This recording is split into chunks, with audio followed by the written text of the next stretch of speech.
ga yang mo tia mi je gu la ma sha nu ma da che cho ha ya de ye bwe cho lu lo cha che ma mi je gu la ba mi je cho nya ha cho ha ya to to yo cho nya chao ra chờ đi chào mi ở khuya ta ra chờ ngồi ăn nó mà ngư mà cho mi nó y nó để luôn mà cô mà phai ngang cái song phai Giêsu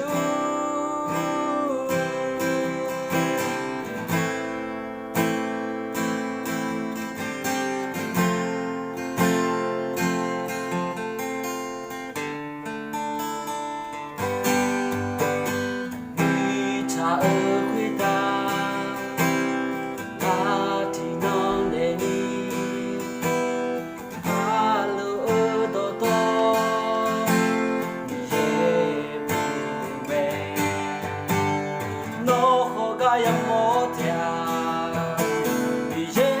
ở cứ lo mà xa nơi mà cha chơi cho hai nhau đời dễ quên cho lù lơ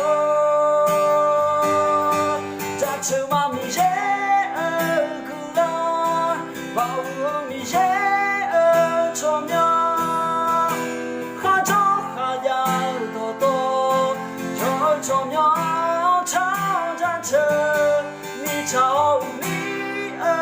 khuya ta ra chờ bữa ăn nó mà người mà cho mi nó đi nó để luôn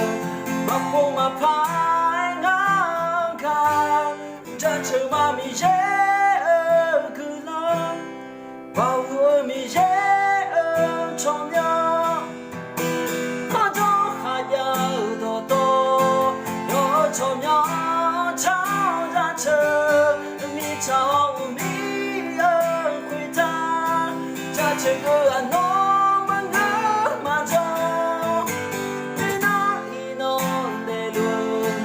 mà cô mà phai Giêsu